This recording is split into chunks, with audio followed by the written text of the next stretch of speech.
Is this thing on? Welcome back to another episode of Spooled Life Live. I'm your host, Ram Garcia, and we are in the magnificent, beautiful, what other word could I say? Extravagant. Those are some big words. I didn't go to. Which I other? dropped out in fifth grade. All right. Well, we'll end at extravagant. Extravagant. Roy's Bait and Tackle Studio here in Corpus Christi. We have all the fly department here watching. If y'all are local, if y'all are cruising into Corpus, cruise into Roy's Bait and Tackle. We have all your fly fishing needs. We have all your fishing needs. We have all your weight fishing needs. And if you want to look cool like me and wear Sims gear, you come in here. We have everything to look cool and stay cool with Sims fishing gear. Right. Couple things before we get the show started. We have there's a couple of events going on in Corpus right now that are pretty exciting. They get me pretty exciting. One of our headline sponsors, Couyon Crawfish, is having an event at I want to say it's Lazy Brewery or Lazy Brew or something like that. Here at the show, we're into the Karbach brewery. So I want to say it's a Lazy Brewery. It's all you can eat crawfish as long as you pay for it, right?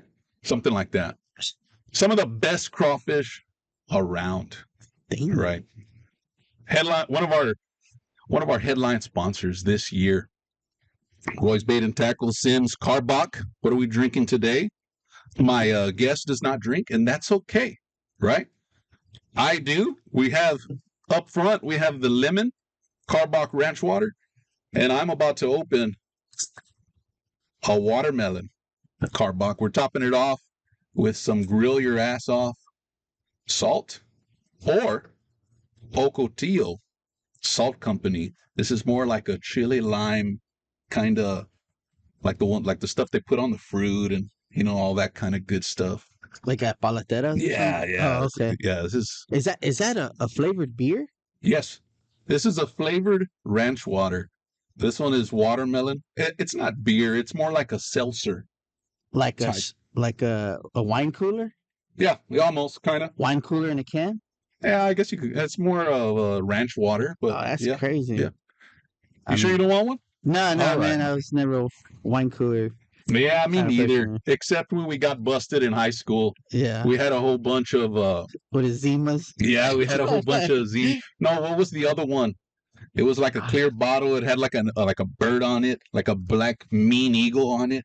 Oh man, It was Smirnoffs. Smirnoffs. Yeah, There you go. those we got busted with a whole bunch of those in the back of the truck one year on spring break, and it's something that we'll never forget. Right.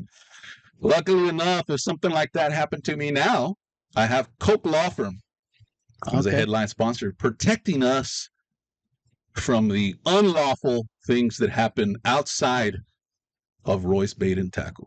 Right. Oh, that's good. Just that's in good case. to have. You never know Yeah. when you're going to need it. And like I've said before, you never know when it's not to keep you out of jail. It's to lower your time in jail as well. Or maybe keep you out as well. Exactly. I mean, nobody wants to be in there, right? No, You know what I mean? not.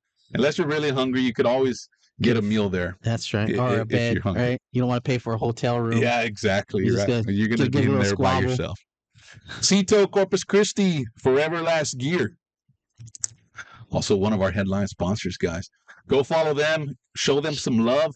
But first, I'm feeling a little thirsty. There you go. Get that. And we're going to Smirnoff. taste this. What are you drinking today? I don't want to say your name yet because we haven't introduced you, but what are you drinking? Bill Miller Sweet Tea. They do got some good tea, right? Yeah. The barbecue, I don't know. I mean, it's hit or miss. I like it. You know what I mean? It's good Yeah. with a bunch of barbecue sauce, Right. but it's hit or miss. My style of barbecue is more of like the full send barbecue, which we had a couple of episodes ago. They brought us in some deer sausage. Oh, wow. And you already know how I feel about sausage. Yes. Right? I love me some sausage. Yes. You know what I mean? Here's the full send barbecue, and here is to the rest of the 2023 headline sponsors. Guys, I have a hell of a show for you all. It's been a long time. We've been talking about this for A year. For how long? About 5-6 years already? Yeah, it was longer than a year. It was definitely Right. longer than a year. Like, hey, what's going on? The show's been going on for maybe about a year, but we've been talking about this since even before That's right. we thought about this. I That's have right. none other than I want to say Corpus Christi's very own, right? That's true. But is it Yeah, true? yeah. Okay, I'm we're from gonna Corpus. give you the title right now. Corpus Christi's very own Merriel Solesky. Yes, born and raised in Corpus. Thank you so much, man, for joining us on the show. Oh, it's my pleasure, man. I was gonna say it's a little. How was the drive, right? But there is a little drive Right. because you're in the Houston area now, Correct. right? Correct. So tell us a little bit about yourself. As far as fishing, I'm guessing, right? I want to know yes and no. Okay. All But right. Let's tell get to me- fishing. How? Where did you grow up? Who's Merriel Solesky? Oh, okay. Yeah. Um, So I grew up in Corpus, and I left, and then I went to Houston. Or I've been all over, but mainly Corpus, San Antonio, Houston. Stayed in Houston, and I come back and forth, to Corpus. So you were born here, Yeah, I was born here. Yeah. here on Ocean Drive at the spawn. No, I was actually the opposite, and I was like Omaha Street. Like that's where I was from. Okay, so you're Yeah. at the other hospital that Yeah. no one wants to go to now. Ah, I got you. I was down over there. I think we didn't even have paved roads back then. We had like a caliche road. Oh wow. Yeah, yeah. Man, well, how old are you? I'm 42. Okay. Yeah, So you're yeah. just 2 years older than me. Oh, I'm older than you. Yeah, Yeah, for look at sure. that. I mean, Damn. I can tell just by, no, I'm just by, kidding. by all the Right. white snow. I'm not even old enough to grow a beard yet. Oh, You know oh, what I mean? no, That's sorry about how that. young I am. I also heard that's good genetics, though. yeah, You know, yeah, that's true. you You know, got- I can grow a beard. can you? I don't really know, but I can't. I do shave, Right. right? I feel like if I stop shaving, a beard might come. Right? Okay. You know what I mean? Does it grow out all weird, like Yeah, on the like side patchy, and then one right here? like patchy. Oh, okay. Yeah. It's good to shave. But I mean, the beards are going out of style, right? Really? No. Because like your last guest, like almost, I was watching a lot of your older videos, and there's a lot of guests that have beards and very Yeah. few that don't have beards. Yeah, that's true. We It's might like have one to of the start. recommendations, right? Like, do you have Yeah. a beard? Okay, then you can come on. We the might show. start having to filter them off a little bit, That makes sense. That makes sense. right? 'Cause we're a Man, little so bit Corpus, rough. growing up in Corpus, were you already in the fishing scene Yes, yeah. So, Corpus? Before you left the first time, right? yeah. No, I mean, even as a kid, right? Like, I always wanted to go fish with my dad. We used to throw cast nets out there by what is that? Is it the what's the bridge called that comes from Portland to The Harbor Bridge. not the harbor, the one before that, the one from Portland. Like where Indian Point kind of area. Yeah, Okay. that bridge. I'm not sure what it's called. The Causeway. I think they call it a causeway. Is that the one, Causeway? Yeah, I believe so. Okay. It's not our JFK Causeway, but it is a causeway. Somebody dropped the name. I'm not too sure of it. Well, there used to be like little ditches that came out to the road. So we used to cast net for bait, and then Oh, yeah. we'd book it to the Back Bay area, the old CP&L, and throw some bait out there. And usually, if the bait didn't work, my dad would throw some old Kelly Wigglers. Oh yeah. So 9 out of 10 times we weren't always successful with the cast net. So most of the times he was just throwing like artificials. Right. That was when it was actually Kelly Wiggler. Yeah. Now they've changed to K Wiggler. Oh wow. Yeah. New information. Yeah. It's a little, what do you call it? Information. Yeah, there you go. One of those Intel. things. The inside Yeah, intel, yeah, right? one Oh, of sorry, I didn't those, know about that. One of those things we call information. Oh, Right. okay. And the thing is, I actually know Wayne Davis. He's probably gonna kill me. He's for a not- good dude. Yeah, Good yeah. people over there. Yeah, he's a good friend of Chris mine. Castro says it's called Bill Miller's Causeway. Oh, okay. How good. ironic, right? Great. There you go. Chris Castro's on. That's Yeah, we That's got pretty we got a couple. We got Drew Turner all is in the right. house. I know everybody wants me to say their name, but I'm just gonna go through a few of them here, guys. Don't Okay. get mad at me. Kyle Manack is in the house. Austin Matthews, of course. Yeah, right. He's a huge contributor. Oh, I good. think he has the star contributor wow. badge Nice, for the nice. show. Andy Ozuna's in the house. Drew Turner, of course. I've actually fished with Austin Matthews. Oh, really? Yeah, yeah. I've never met Austin Matthews. Really good guy. Really good guy. He's won most of our giveaways. And so he's got his system down. all Right? right, yeah, he has an alarm. He sets an alarm right. for when the show jumps on, right? Right. But talking about giveaways, guys, I have a right? I keep on saying I. Merriel has a hell of a giveaway. No, you can say we, right? Yeah, we can say we, yeah, right? It sounds like we have a hell of a giveaway that's coming up. I've looked inside the dry bag that's going to come along with it, and I saw a fishing reel. I saw some decals, Costa decals. I saw some Chicken Boy lures. I saw a cup, right? A Costa cup. A Costa cup. What else did I see in there? 50 yards of fishing line from Power Pro. Power Pro fishing line. Huh. What else did I see in there? There's lanyards for your glasses. Lanyards for your glasses. Costa. Shimano decal. Costa. Shimano decals, yeah. right? It's a little bit of everything in there. Right. I want to say it's at least about glass cleaning stuff. Glass cleaning. You don't ever want to get your glasses dirty. You know what I mean? It bothers me when I see people grab paper towels and they just like, or y'all use y'all's shirt. You know, you just rubbed all the slime off your shirt, and now you want to clean your glasses with it. I mean, right? But yeah, that's not a good thing. Those are like the real American heroes. Yeah. You know, you see a lot of those. They spit on it. Yeah, those reels are on Instagram and Facebook. The real American heroes are popular right now. That would be one. Like, here's to you, Mr. shirt, glasses cleaner guy. You know what I mean? Nobody needs spray. Yeah, nobody uses the sand spray. Can get it off. They say, oh, hell, that's like a good stocking stuffer. Right. You know what I mean? Yeah. But nonetheless, we're going to give all that stuff away, right? Growing up fishing, going from Corpus to Houston. Right. Right. You like take your fishing adventures to Houston area? You had to like hit the reset button. You had to start all over in Houston and find all new areas and stuff. Pretty much, right? So, I mean, my dad was mainly a wade fisherman. So, like, we used to wade fish out by Oso, Indian Point, a little bit of Back Bay because, there's certain areas you can wade and you can't wade at. So, kind of did that as a kid. And then just lost touch with fishing for a while. What? Yeah. Wow. So, and I just kind of got busy in life, you know, and then eventually just fell back in love with it. And then, kayak was a big part of it, right? So before that, you weren't kayaking. No. Okay. I didn't start kayaking till like about 15, something like that years ago. Okay. Yeah. So, I mean, but how it happened, right, was like I was thinking like, man, if I was like in a little boat just to get to that one spot and I'm watching them like blow up and stuff, it'd be really good because I can't just quite hit it from the bank right here, right? Because then it just drops off deep. So Galveston has a lot of deep waters and deep access to waters, and then it just like gets even deeper. So it's kind of like fishing deeper waters, totally different area. I had to learn how to fish more like 5 to 9 feet to all the way to 20, 30 feet. Oh, wow. Yeah. So it gets pretty deep over there. So you're fishing in 30 feet of water? Absolutely. And you're not even offshore? No.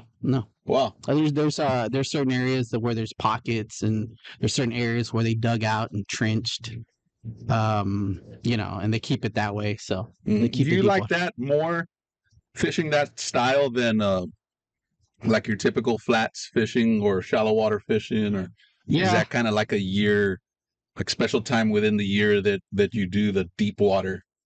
Yeah. The deep water fishing is like, I usually transition to something like that if I can't catch them in shallower waters. Right. So I try to see maybe if there's certain areas that I fish and see if they're in these deeper pockets. Mainly like wintertime is a good time to start focusing on these deeper pockets. And that's wintertime? Yeah, that's kind of what we did even when I was younger, and I didn't even realize that that's what my dad was doing. His favorite time fishing was in the wintertime, and he'd fish these deeper drop-offs and these deeper edges in these warmer waters. Yeah. Like back then, I think I don't know if it's still like that, but CP&L, or I don't even know what it's called now, but they used to have these big turbines that were in the water and it'd warm up the water Mhm. and it'd warm up that whole area back Yeah, there. all that area, there's no fish back there. No, Yeah, I don't like it. that power? Is there still a power plant back there? Yeah, there probably is. And the Is- water's probably warm still. But there's no fish back there. really? Oh, I don't know. I thought it was shut down and closed. Yeah, it is. It's shut down, guys. Okay, all right. Yeah, I'm not like trying to give people like good spots. Right. You're like, man, I'm from It's good. Houston now. I don't really care where all Yeah. these Corpus people Well, fish. yeah, I mean, I fished. I've guided trips last year. I think I had over 10 guided trips here last year, and they were all a success. You guys got a ton of fish down here. So you're a guide. Oh yeah. Are you like Kayak, just a kayak. just guy. kayak guy? Yeah, yeah. I mean, I bought the class already to take because I bought the class where I can get my guide's license out of a boat. I just got to go take it. But I've been so busy lately, I just haven't had the time to. So I got to like spend a week taking this class. But you got your license for kayak guiding? Yes, correct. Okay. With a lady named Patty up there by where we stay. Oh, really? Yeah. How do you feel, talking about guides, how do you feel about the influx of guides that are coming out? Well, I think that's like it's like a double-edged sword, right? Because we're getting more people out there to start going fishing and catching fish. But then again, you get more people out there that are crowding the area, I guess you can say. But me, I mean, like me, I kind of believe that fish kind of move, but I could see where like it's a good thing or it's a bad thing. So I mean, to me, it hasn't affected me other than sometimes I'll go to a spot that I was because in a kayak you're only limited to certain areas, right? Right. It's kind of weird, like you say, hey, let's just load up the kayaks and go down, go down somewhere else. Yeah. Right. So it's kind of we got our areas that we fish, and sometimes there's people there already. So versus when I first started doing it, like, man, I was like one of the very few people out in Galveston. I think it was me and a guy named Victor Cisneros. We'd always see each other in kayaks, and then there was another guy named something. He's gonna kill me for this, but he hangs out with one of my co-hosts, Jonathan Hua. And shout out to Jonathan Hua. Yeah. And I'm probably be name dropping a lot of people here, so I don't, just natural. Well, everybody that you name drop better be following the show. Yeah. Right. Hopefully, right? Hopefully, Lee. That's his name, Lee. So it was like us three out there. We're the only three out there that fished this one area. So we'd always pass each other, but we'd never talk to each other. Come later, find out. We're friends. We're friends. Right. We're all friends now. Yeah. How I see it, man, about that is social media did it, and props to the guys that are getting their guides. I mean, right. Everybody's got to, everybody's got to grow in the industry, right? Right. I mean, people that want to be guides. I mean, maybe who said wannabe guides? Jeez. No, they want to be guides. Maybe that's what they're wannabe guides. They want to be. You know what I mean? And that's what they're going to do. But I feel like the media scene, YouTube, TikToker, Snapchatter, right? Right. The guys winning tournaments, the guys putting videos on there, right. Busting their backgrounds and stuff. And then those guys learn of those spots. They go to their spots, right. catch fish, and they're like, man, I can make money off these spots. Right. I could bring somebody, put them on my kayak. Right. And make a quick $150. I charge $200 off this thing, right? So if I go to this spot and I'm a paid customer, right? If I call you and say, "Hey, Merriel, I want to go to the Back Bay, dude," right? All right. Well, guess what? It's going to be $200, right? Okay. Where do you want to go, man? Right. I want to go catch me some fish, right? Right. You take me to this spot, and we show up. And there's about 30 kayakers there. Right. I'm going to be like, dude, there ain't nothing special about this spot. I could have done this by myself. Right. So then the spot gets burned up. Right. Right. And now what are you going to do? Yeah. So as a situation, right? Yeah. You know what I mean? So you're probably not going to believe this, but fish actually move. Right? No way, dude. Yes, dude. They actually swim in the water. Are you serious? Yes, dude. So usually, like, when I pick a spot out, I'm gonna just be funny, man. Hey, here's to fish moving in the water. Yeah, man. Fish moving in the water. There you go, buddy. Crazy thing is, I'm drinking it like it's kind of like whiskey or something, right? Yeah. Right, like Just so making a used to weird it. face. Yeah. Oh man, that was strong. Yeah, that tea You is know what I gonna mean? get you. Ram's looking all over here, looking cool, drinking this ranch water, and nah, I'm just kidding. Yeah, Smirnoff and tea, right? Right. So what do you? So let me put it back to you. What do you do In that situation, right? once spots are burned up? So, Or have you ever had a customer say, "Dude, we just gave you $200, and we've man, already passed Lee, and we already passed right. So, Bula?" so like I like look at the conditions. I do my homework, right? So if I notice that we're catching a lot of fish in an area and it starts to slowing down, I have other areas. So I usually don't fish spots. I kind of fish areas and I read the water. So I mean, a guy can go to the exact same spot that we caught him last time, and the fish probably won't be in that exact same spot. Um, so it's kind of like I fish an area, and then I have backup plans if they're not in that area, in that specific area, if that makes sense. Right.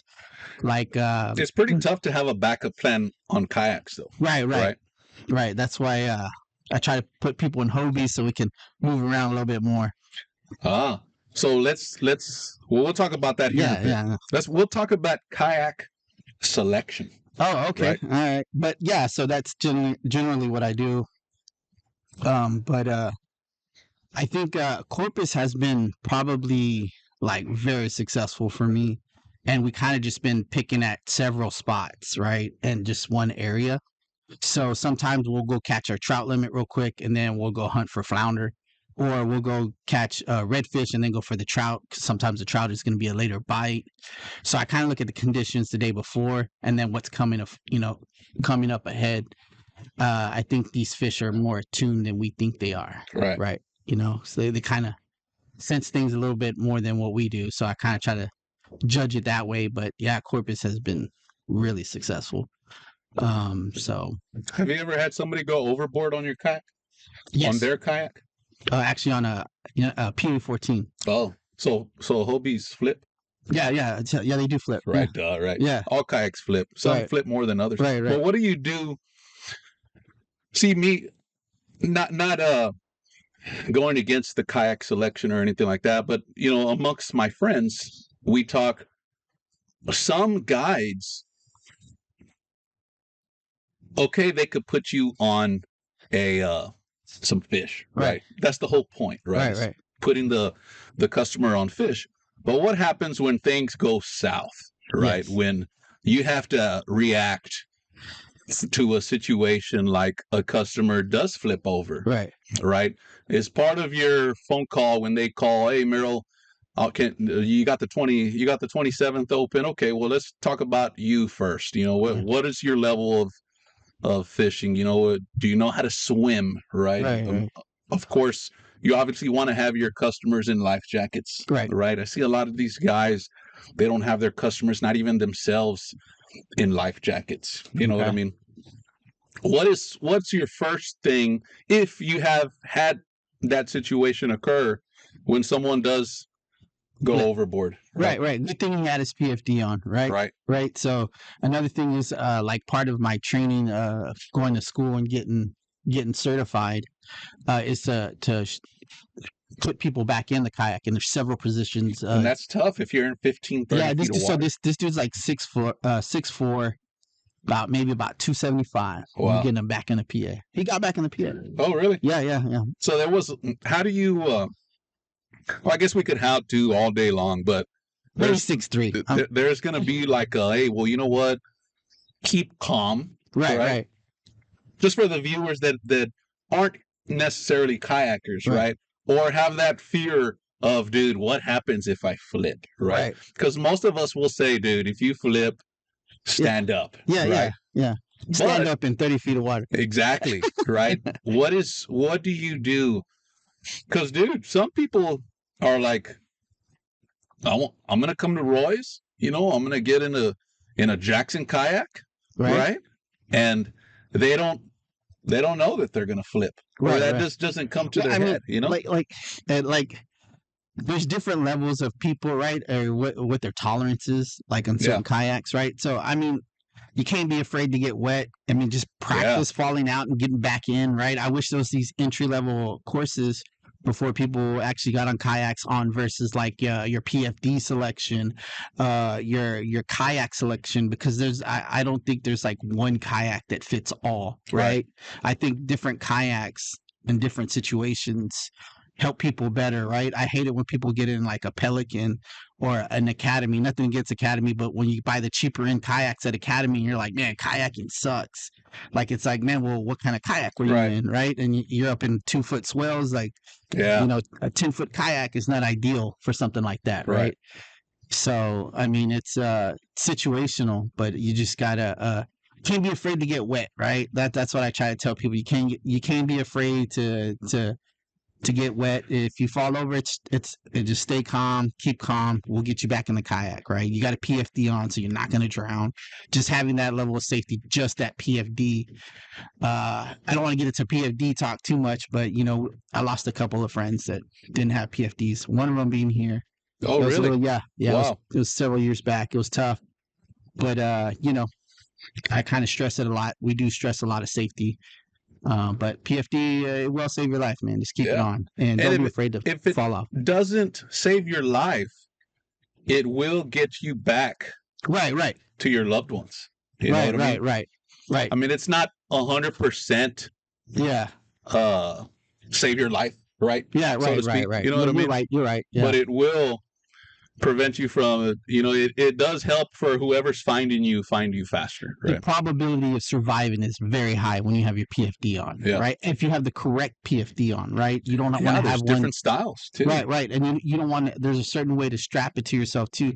You don't want to have it too loose where it's like up over your head or choking you. Yeah. We were at the Causeway, same situation. Guy had his he had a PFD on, and it's me and my buddy Justin was out there, and he flipped his kayak, and all you can see is a Hobie Outback, just face up, and he was tangled up in his anchor rope, and he had his PFD on, and it was like choking him. It was a bad situation. And you've already said about 4 times about occurrences that your kayak has flipped, and they've all been Hobies. Right. Yeah. Well, this guy, he wasn't on a guided trip with me. We saw him at the Causeway, though. Yeah. I probably told this story about 3 or 4 times on different podcasts. But hey, guys, there is a way. You know, you bring up a good topic that we always skip for some reason. Nobody ever talks about it.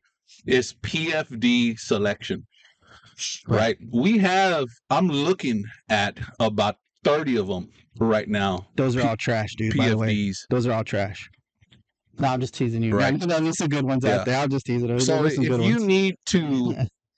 you want a good PFD, or you just don't know about PFDs, Roy's Bait and Tackle staff here will put you in the PFD that you're going to actually feel comfortable in, whether it be fishing, whether it be touring, whether it be for Halloween. Right. You know what I mean? A kayak fisherman for Halloween. Anyway, anything you want. Like Merrill said, it's going to be to help you survive, right? Be safe. Be safe on the water. Percentage of safety will be up. Right. Probability. Right? Probability. Let's use an even bigger word. Spell probability. Probability. Tournament fishing. You've done some of that as well, right? Yeah. I've done some tournament fishing. I wouldn't say I was successful at it, but I've done it. There was a year I think I was pretty good, like where it's kind of felt like a roller coaster ride. Where like when I first started off, I was always like, man, I could beat those weights. And then finally built the courage to fish tournaments. And then I think I had like one good solid year where I was like in the top 3.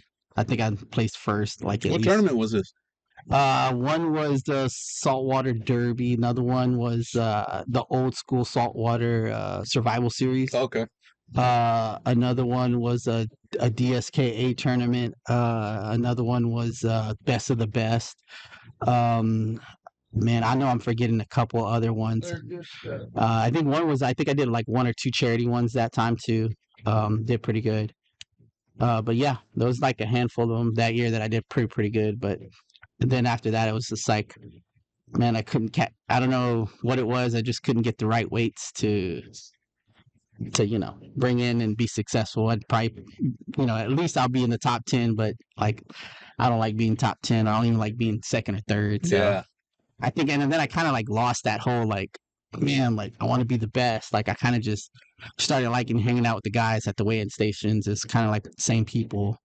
So I kind of enjoyed that more. And then it kind of took like a lot of pressure off of me. And it kind of felt like if I won, great. If I didn't, it's not a big deal. Right. Like I'm not I kind fishing. of feel like the tournaments now just don't have the money that The saltwater ones. Yeah. Right. yeah. Like the but even the bass ones, right? Like even the what is the Bassmaster Classic kayak one? That one was that wasn't a lot of money. I'm not sure. I think it was like a couple grand. Oh, really? Yeah, so it wasn't a lot. Yeah. So I think I fished a boat tournament one time in a kayak. I think it was West End, and I got first place for trout on that one. And then I fished another one, another boat tournament that they allowed kayakers to fish. And I got first place, and I think I swept the board on that one. And they told me the next year that they're going to open up a kayak division that they couldn't allow me to fish. Right, to get you out of that boat. Yeah, so the good thing is the guy was straight up about it. He said that a couple of the people were complaining that I could get in areas that they can't. So I could see the advantage on that. So, and he let me keep the swag bag too, and gave me my money back. So, and just told me they're going to open up a kayak division. And I don't know if they did or not, but I just didn't fish it anymore. Yeah. I feel like some of the tournaments now, saltwater tournaments, right, are, and we've had some of the older, like not our younger generation, right? We've had some of the older generation. I guess we're older, right? Could you? Right.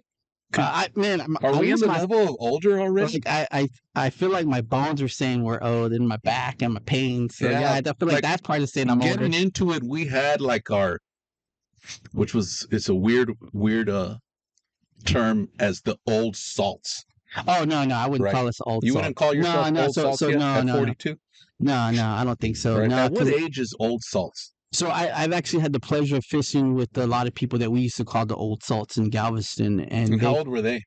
So I was probably about in my like early 30s, mid 30s fishing with these guys, and they're probably like in their 60s. Oh, okay. Yeah. So you're in your mid 40s now. So you're almost there at an old salt. I would say old salt. But no, the thing is though, like those old salts have taught me like so much about presentation. I know I've met most of them actually at a place that's shut down now called Rollover Pass.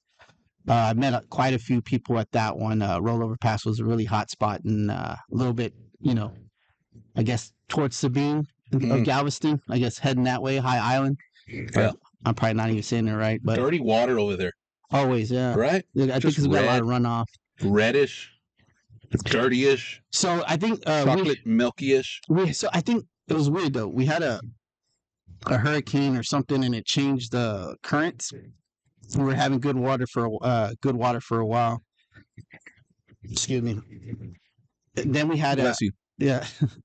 And then I think we had another hurricane that hit somewhere around Louisiana. Now I don't understand how the currents are flowing now, but I felt there was a period of time where we were having pretty decent water, and then now it's just trash again. Oh, really? And I think we got a big old blob of seaweed coming towards us right now as we speak. Oh, really? Yeah. Oh, wow. Yeah, so we're gonna have a lot of seaweed this year, guys. So be prepared to get on top of those big old trucks, shark fishing, and put your poles way up there to keep away from them seaweeds. But yeah, how do you even do that? On a kayak? Oh, on a kayak, stay away from seaweed.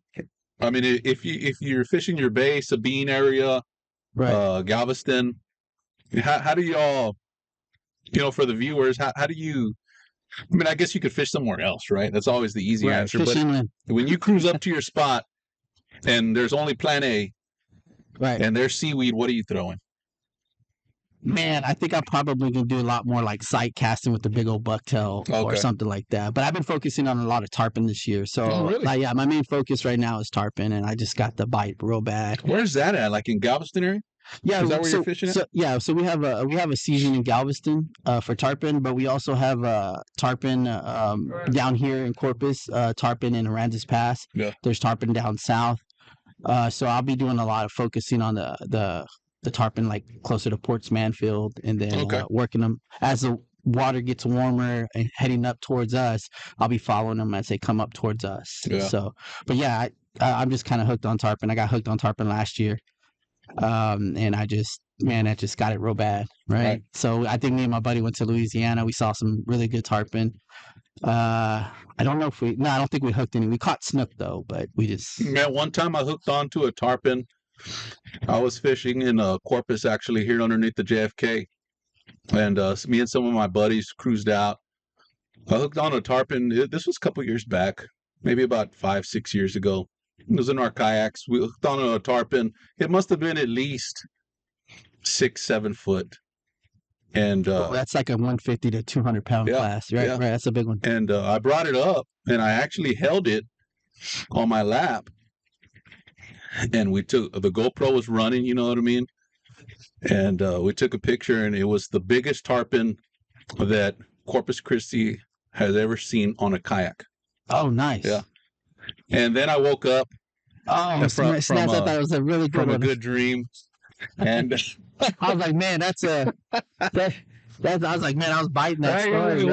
Man, I've already drank 2 Karbachs. Y'all already know how I get after one, so y'all can only imagine how the rest of this show is going to go. Right. Nice. No, I've never actually. We were in. I'm not going to say where we were at, but we were in a pretty big area that does not. Well, we thought didn't hold tarpon, right? Right.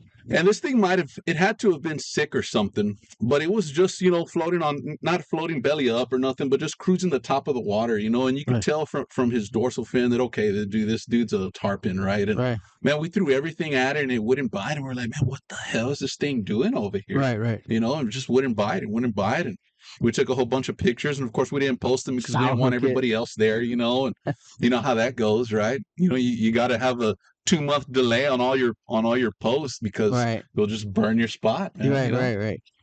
But yeah, it was pretty cool to see that. Right. But yeah, man, that would be pretty awesome to hopefully I get some better tarpon footage on video and stuff. Yeah, so I got some on video, right? I think I posted some on my page. So I got some pretty cool video.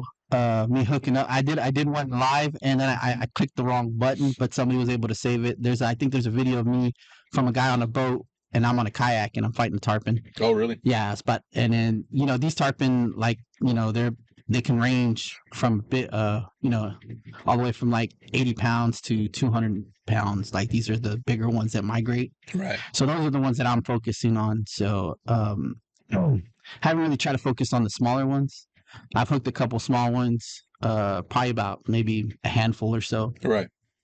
More inland, but like I'm more like focusing on the bigger migrating. The bigger one. Yeah.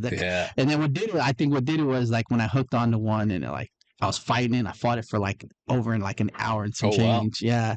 Ripped my bicep. So I was like, I'm not going to lie, dude. That tarpon kicked my ass. Dude. Oh, yeah. It kicked my ass. And you landed it. Yeah. There's a picture of it on Facebook. Yeah. Cool, man. Y'all go check it out. Yeah. How do you feel? When was the last tournament you fished? How many years ago? I want to say last year. Okay. Yeah. So last year we fished a series, me and my buddy Dwayne. And for the life of me, we kept placing 5th. Like it didn't matter what we did. It was just like what place we get 5th. Like I was like, man, and we just couldn't get past 5th. And to be honest, I think we had one that was pretty decent, but everybody else caught decent redfish that day. Yeah, it's tough. Yeah, I think we had 14, 15 pounds, and I think that was still only 5th place. Mm-hmm. So, do you think the tournaments have grown worse since years ago when you started tournament fishing to now, or are they better? I think that the people fishing it are a lot more attuned, right? Like they're figuring it out, right? Mm-hmm. But not necessarily the angler, but the whole tournament scene itself. There's almost like a tournament every weekend. It seems like, right? So I think it's getting better, right? I mean, I think tournaments are good or bad? I mean, I don't really have an opinion on that, right? No. So I don't. But I think the fact that people are getting out and just being out on the water and then doing something that I love doing, I think it's great, you know? Yeah.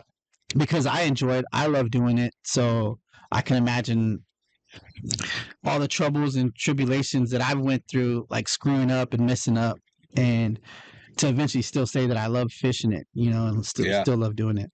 I want to see tournaments have higher entry fees. Yeah. I feel like it brings right? a better angler. Right.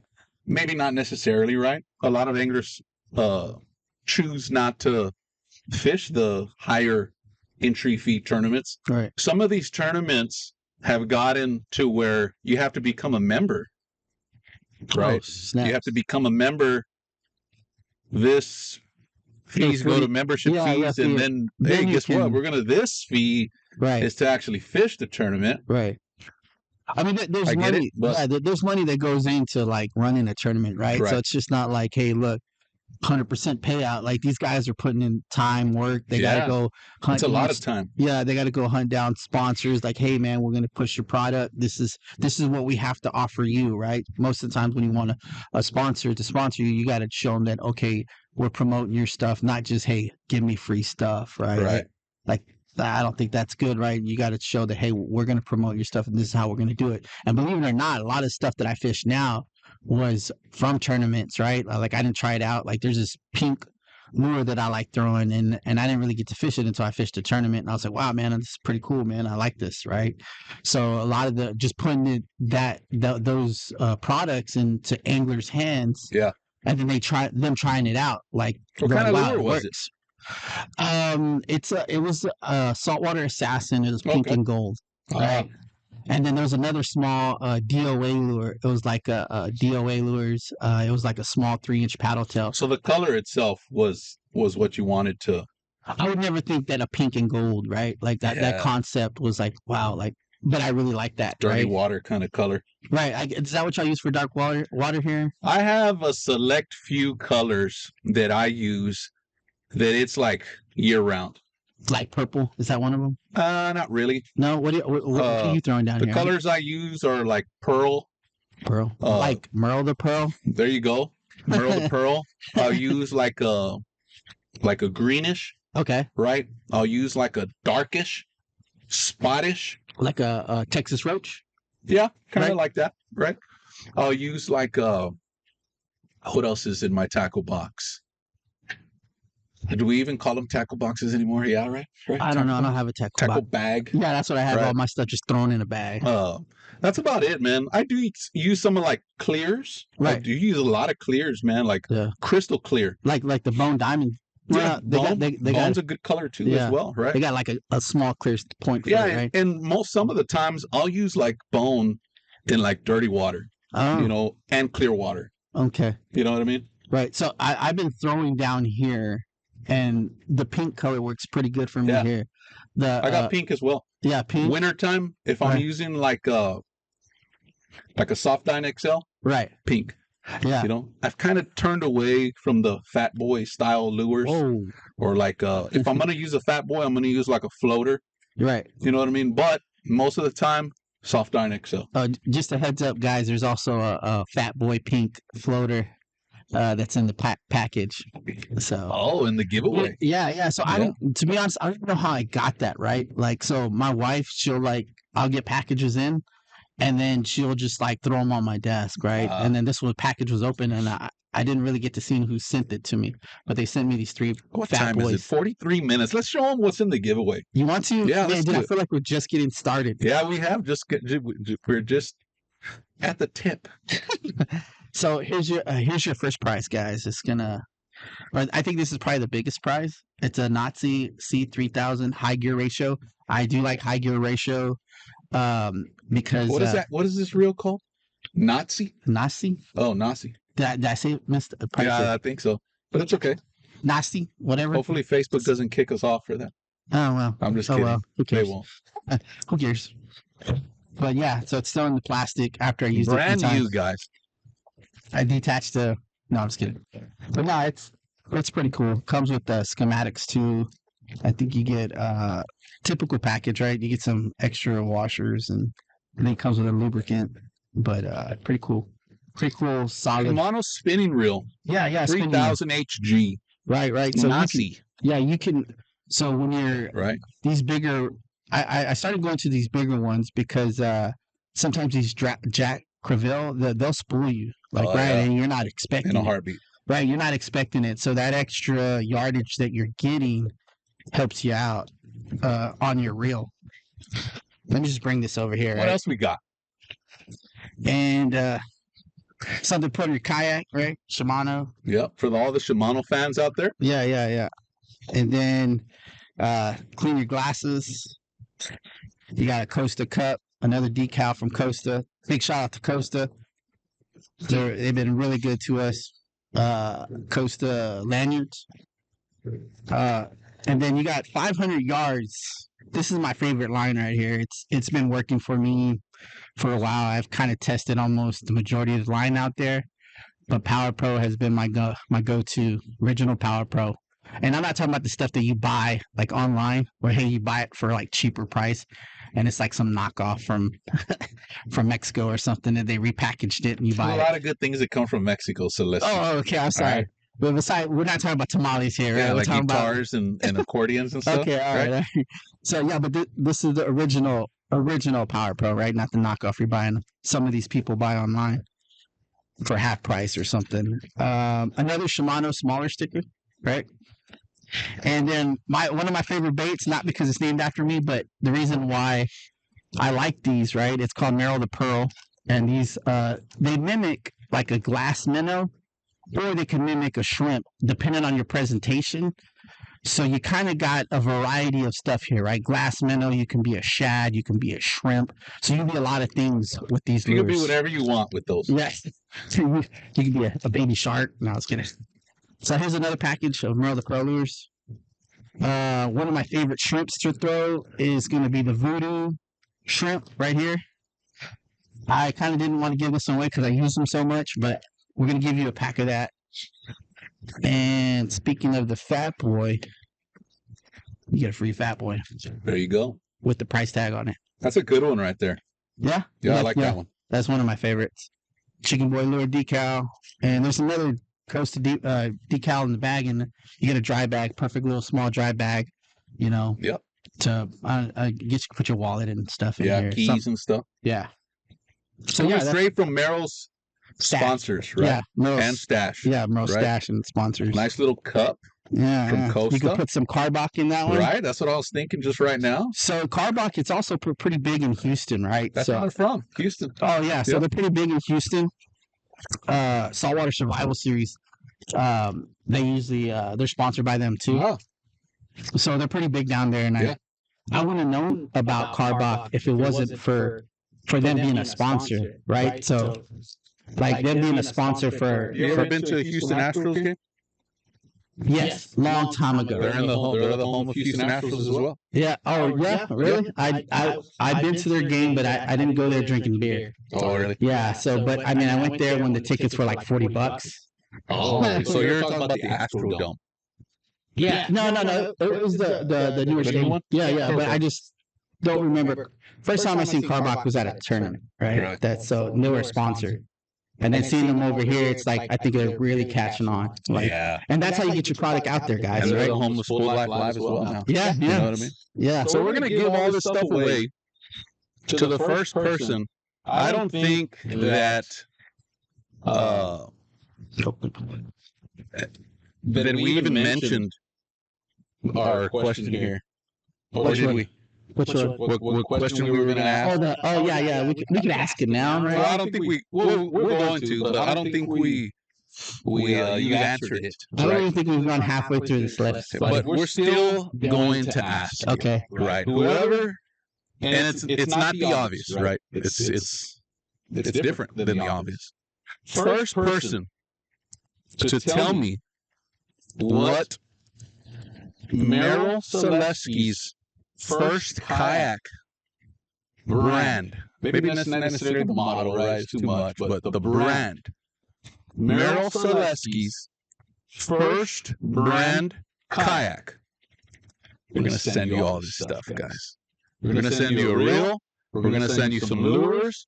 So would it be cheating if like some of these people actually already know that answer? Yeah, probably. That's probably why they won. But it's okay. And we have a winner. Oh, we have a winner. I didn't even give it out yet. Yeah, you didn't, but they know. Mr. Kyle Manak. Oh, yes. Kyle Manak is the winner. Oh, sweet. We had answers like ocean kayak, Hobie, wilderness native, heritage, pelican. But the answer was a wilderness tarpon. 120. 120. Yes. Congratulations, Mr. Kyle Manak. I'm going to ship this to you. Slide into my DMs, and I'll get your address down, and we'll get this. Yeah, we might need to package it better because I kind of like stuffed it ASAP. Yeah, I kind of like stuffed it in a bag. So yeah, we're going to put it in a box. We're going to put it in a nice box. It's got Spooled Life tape all over it. Oh, nice. You know, it's got a Spooled Life postage. The box is all black. It's got a Spooled Life logo. I'm just kidding. Oh, I was like, it's not like that, right? Maybe next year. That's pretty cool, man. All right, so let's get to the good stuff. Okay. Right, we're almost done. We might have a few other prizes. You know, I don't know. So stick around. Right? Nice. But what is your opinion? Since you've been in the game for quite a few years already, right? How many years? 15, about 15 years kayak fishing, right? So, and you're 42, right? Right. Yeah, I'm just kidding. Right. I'm like following on. Right? Yeah. How do you feel about the term pro staff? Pro staff. I think, pro staff, like what you're supposed to do as a pro staff person or just in general pro staff? Pro staff. Yeah, okay, just generalized, right? And how it has evolved. Right. Okay, so into like to what it is now. Like so the teams that I represent, right, are people that reached out to me, and how it happened was like I was just posting my passion, right? What I love doing. And I was posting catching fish. I was trying to be informative. There's like a ton of old videos out of me out there on my Facebook. Me fishing, maybe at nighttime too, but I'm trying to dial in on catching fish and some of the videos on birds nesting and whatever because it's just raw footage. Like I just started posting videos and just showing fish pictures and stuff like that, and then I think it was ACK. What was that? Austin Kayaking Canoe, right? Yeah, that's what it's called. So they're Austin Canoe and Kayak. Canoe and Kayak. Yeah, makes sense, right? It was. Well, that's true. But so they reached out to me and they were like, "Hey, man, what do you think about representing?" Well, actually, it was Chicken Boy Lures, right? He was one of the first guys to be like, "Hey, Merle, would you like to try these lures?" Or I think I was throwing them. I'm not too sure, but he's just started sending me like free product and stuff like that. And then I think a lot of it was like, wow, I'm getting recognized just from fishing, and people are sending me product, right? So then ACK reached out to me and like, hey man, what do you think about representing us as a kayak fisherman for Hobie, right? So I had the privilege. What year was this? Like around what year? I want to say 2014. Okay. Just a while back. Yeah, I'm right. Making it sound old, right? Like right. That was pretty long ago, Merle. No, I'm going to get more into that. Right. Okay. Because it's a different ballgame now. Right. With media, the way media is pushed, the way the YouTuber is pushed. Right. The Snapchatter. Right. The TikToker. Right. Yeah. So most of the people I'm sponsored by, I was asked to represent their products, and at first I was like very proud, right? Like, so here I am just fishing, doing what I love, and then some people were just offering me discounts, and I kind of felt like, man, I just feel like a customer, really, right? And then I thought, like, man, what if I just represent the things that I love, right? The things that I really use, the stuff that I really love. I don't want to sit there and fish something that I don't really use. So it ended up being that way now that I represent everything that I use. So when people talk about the product, I can be a good representative of the things that I use, right? So I'm just not like, hey man, these are the best, lures, and these are the best hooks, or these are the best this, and this is the best that. Like I could give them my honest, this is what I like about it. But this might be an issue, so you might want to try try this when you're using this, right? And it might be more, productive for you. So So that's where I'm at right now is pro staff. I think people that pro staff kind of should think of it not like what can I get for free, but more of like how can we help each other? And my advice, right? You do what you want, but my advice is try to use stuff that you actually use and that you like and you love. That way, when when somebody talks about it, you can be passionate about it. So have you ever turned down a company that has asked you? Yeah, a lot of you want to be on my team? A lot of them. Really? Yeah, a lot, dude. I mean, that was a point where like it was more than half. Like just wow. F you and your discount, right? Or I just don't like your product. Or sometimes people try to give you free stuff so you can start using their product, and it's just like, man, I'm good where I'm at, right? So like, hey, guess what? I give you a discount. Right. Can you throw me a shout out? I get it. Right. It's about making money. Right. You know what I mean? There is a making money aspect in there, but where's my money? Yeah. That's a good money point too. Right. That's a good point. I don't want to just.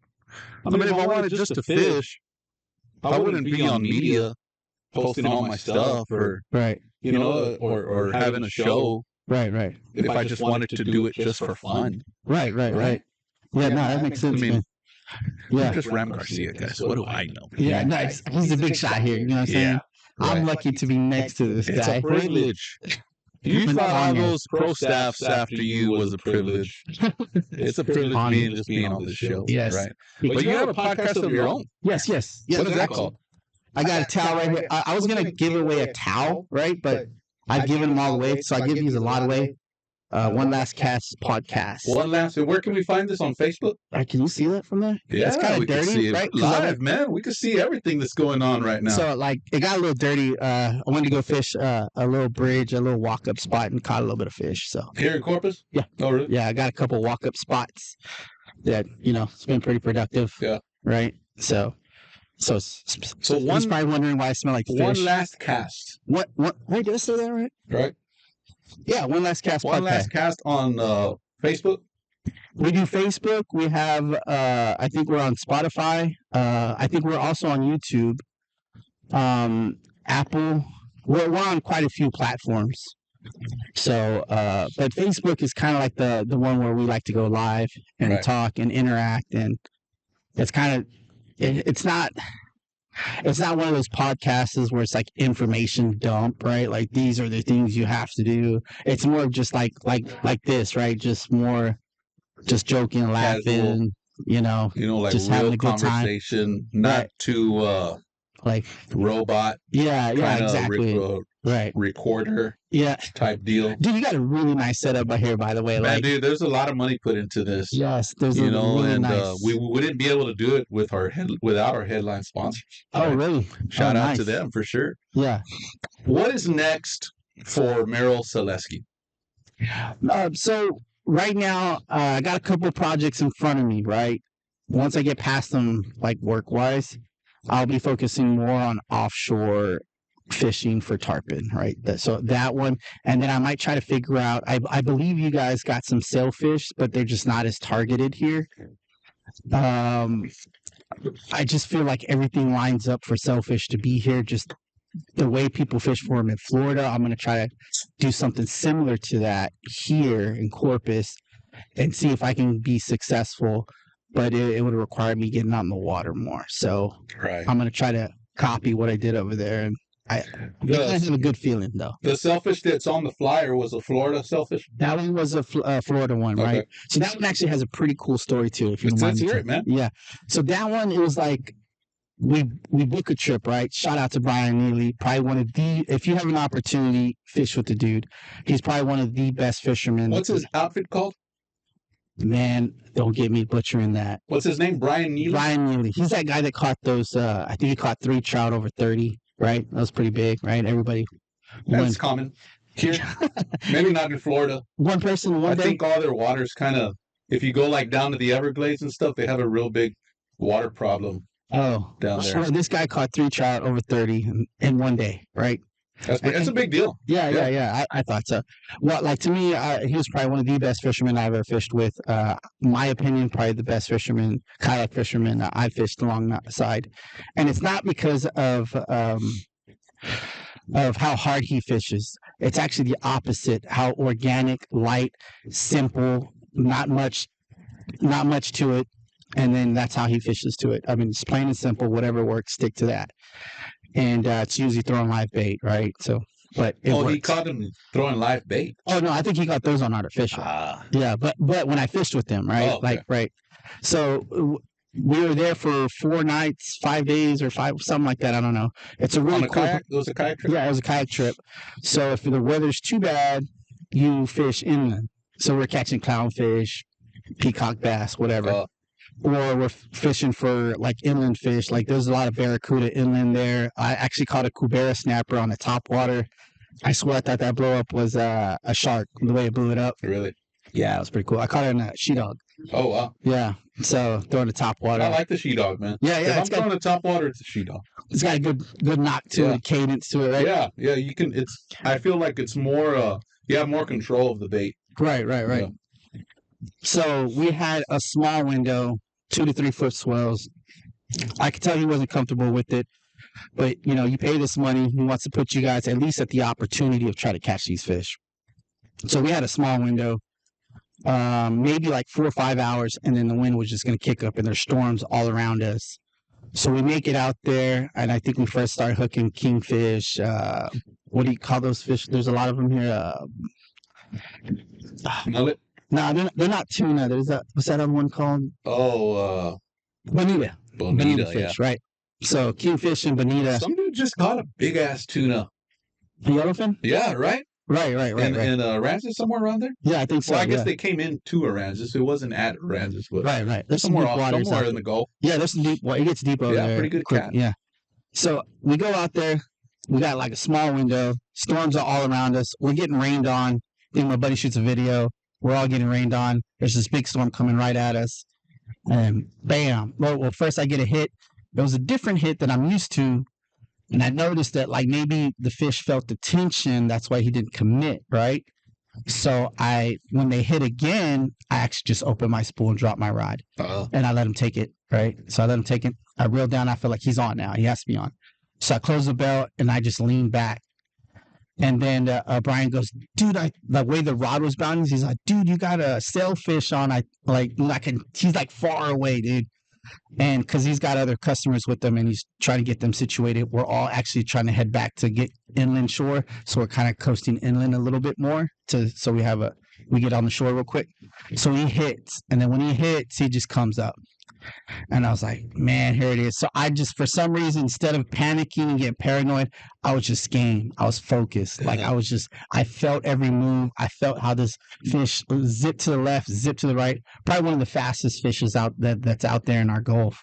And that sucker was fast. And he got some really cool footage of it coming up, fighting, fought a lot. How big was it? I think it was close to 8 foot. Wow. Yeah, it was a pretty thick one. Yeah, it was a pretty big one.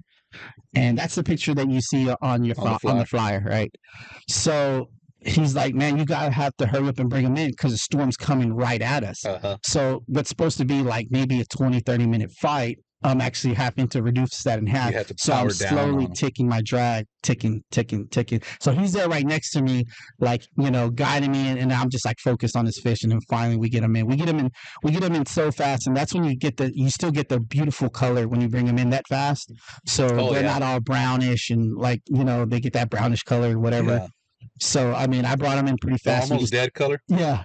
So, it's like you could still see the color on this fish, and that's what made it a really, really good picture. So, I brought him in, and then the storm's just right on us. So, we released him real quick, and then we book it back. And I think we're like maybe at the third gut second or third gut when it's just hell breaks loose in the weather, and we just call it a day. And it was a small window, so it was a pretty fun event, and I was just stoked, man. Man, that's an amazing catch. Yeah, dude. I definitely want to go back there with him again. What's the dude's name? Neely? Brian Neely. Brian Neely. Somebody tag his outfit. Pushing Water? Or no, that might not be it. Pushing Water. Blue Water? No, it's not Blue Water. Blue Water? No. I think it's Pushing Charter. Pushing Water something. Yeah. Somebody tag his outfit. That's something cool to do. Yeah. And he feeds you pretty good there. That's what I like most is eating good. Right. Especially if I'm paying, right, Right. I'm there for the experience, right? I want you to treat me like if this is something I've never done, right? Right. I mean, if I schedule myself for an outfit, right, Nelly, Brian Nelly, Right. right? Yeah, I could be Yeah, saying we this already wrong. know that. We already knew. What's his outfit called? I think it's pushing weight charters. Pushing weight charters. The last time I said something, he's like, "No, that's not that. It's something else." So I'm kind of nervous about saying the right name. Yeah, let's don't say the wrong thing. Yeah, right. Sometimes saying the right thing, Yeah, saying the wrong thing. Right. Exactly. I want to go on a trip where, I mean, we all know that I know how to catch fish. Right. Ram the man, right? Duh. Yeah. Right. We all know that I catch big fish too. Not at that quality fish, right? I mean, that of course. That last post, those are some nice red fish. Right. Why would I go fishing to not catch quality fish? Right. I'm just kidding. Right. But I want, if I'm going to pay, I want the experience. Right. I want to be not necessarily catered to, but something that I've never seen before. Kind of deal. I want a story behind it. I want the dude talking to me. I want the dude like interactive with me as well. Hey, guess what? You know, the way you're right, Ram. I already know what you're doing. You already know everything, right? But if you work it this way, you know what I mean. Teach me something. You know what I mean? Right. So it was new for me because I don't really throw live bait. Pushing water. Yeah. Okay. Push water. Yeah, that sounds right. Somewhere around there. Yeah. Pushing water charters. Yeah. Out of Florida. Get you on the biggest sailfish of your life. Right. Yeah. At least the opportunity, right? Yeah, exactly. Right. You know, there's some that you have to do as well. Right. It's not just, and you're on a kayak. Right. Yes. Right? That's what makes it even better. Yes. Right. Yeah, that's amazing. There's nothing like a 7 to 8 foot fish that's you feel little when that big fish is right next to you, especially the tarpon, like the tarpon we have that migrate. Like you get nervous, right? So I think one of my issues is I'm bringing them in hot, right? I bring in the fish real hot, and I'm in a pedal kayak, so I stay on top of him. And so when they come up and they move and they're jumping, and you're looking down on, and you're sitting on the water, and you see this big old 150, 200-pound fish, just as big as you, shaking his head, he could really hurt you, right? So one of the issues I've had is bringing them hot. So I got to learn how to work them in a little bit slower, get them worn out a little bit. So, but let them fight over there. Right. Instead of at the kayak. If you got any, you guys got them dialed in, go ahead and share. Right, I'll look at it, or message me like, hey, Merriel, try this, and maybe you guys got the jump start over me. So that'd be pretty cool. Yeah. Where can we find you at? You can find me mainly on Facebook and Messenger, right? Those are the ones that I actually respond to the most. My phone's ringing all the time, so if you try to call me 9 out of 10 times, you're going to go straight to voicemail. Because you have a construction business as well. Right. What is that called? Yeah. So Prestigious Brothers is one, and then I have an umbrella business called AIB Investments where we buy properties, right? So I own several properties in Corpus. I buy houses, I fix them up, and then I usually rent them out. So so it's part of like. A lot of people think that we're just behind the fishing rod, right, 24/7. So I was like that, right? Really? Yeah. Like so. And then you're like, man, post-COVID, we're hungry over here. Not like post-COVID. So this is what did it, right? So post-COVID, man, I was just blessed. Like the people that booked me, I appreciate you guys. I can't thank you guys enough. Like you put food on the table for me and my family, and I made a lot of money just guiding, right? But I was always busy, and I was like a zombie. Like I had sores, like from being on salt water so much. Yeah, and my ankles were, my elbow, or there was always something where I was fixing gear, right? So I was. This was before motors. Yeah, no, this was COVID, post-COVID, right? No, but before motors started.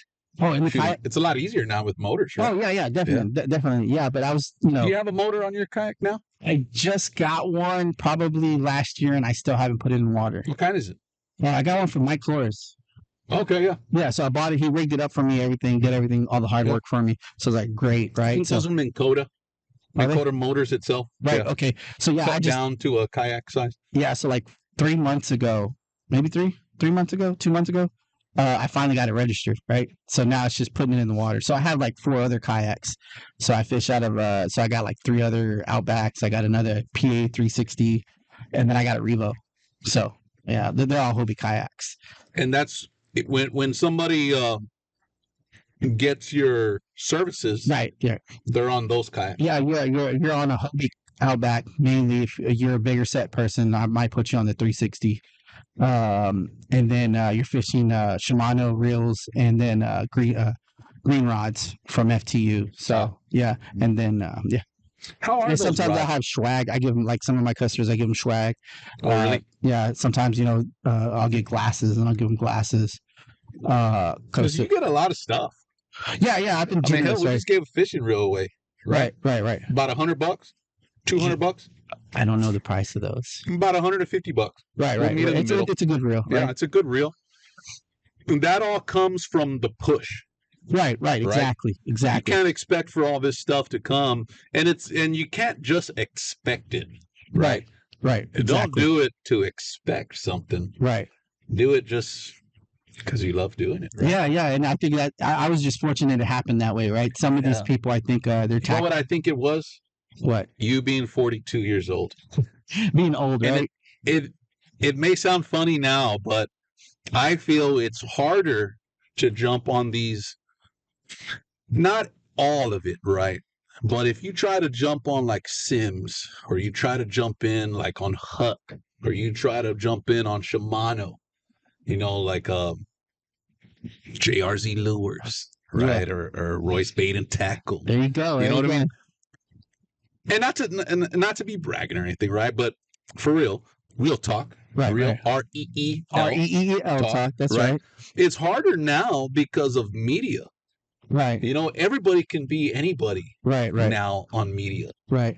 So if I was a company, and I've gotten in trouble for saying this before on some of the podcasts that I've been on, if I was a company and I was getting a bunch of at Ram Garcia or hashtag Ram Garcia, and it was working, Right. and I didn't have no team, Right. why would I want a team?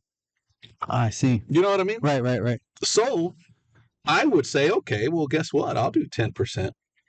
Right. I'll do 10%. I'll give you 10% since you're saying my name. Right. What everybody needs to do is stop tagging companies. Right.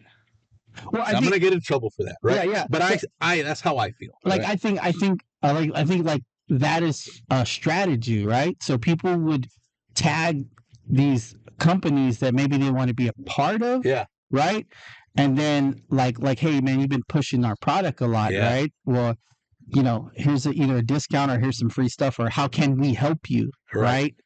So, since you've been promoting us and it's hard, right? To dial. And then you get the angler like, okay, I'm going to tag Ram Garcia. Right. And then Merriel Solesky comes and says, hey, why don't I give you 20%? And you start tagging me instead. Right. And they're like, dude, that yes. happens. Right, That I'll do happens, that. yeah. I'll take that. You know what I mean? Hey, well, you just been tagging Ram Garcia for about 6 years. Right. You know what? Right. Man, I just been buying all your stuff, dude. Right. Now I got to stop using all this stuff and start using somebody else, your stuff. Right. You know what I mean? Right. Yeah. So I don't understand that. Yeah, I feel like that's the new age of pro staff. Right. So I think there's different areas and different cultures, right? Hearing that, I feel like I don't know if that happens a lot, right? Where I'm at, right? To be honest, I really don't even pay attention to those things, but I just know what I've gone through, right? And I've known the steps and procedures that I've taken, and then not saying that my pathway was the best pathway, or this is a book on how you should do it, if that's even what you're seeking out, right? Because that might not be what you're trying to accomplish. There needs to be a book written, man. Nah, I don't How think so. to be a pro staff. I think there shouldn't be a book written on anything, because I think the true journey lies in with the individual. Dude, that's for real. Right. I'm gonna drink to that. Oh yeah, let me get Let's do that. Let me get my watered down tea now. So just go fish Mm-hmm.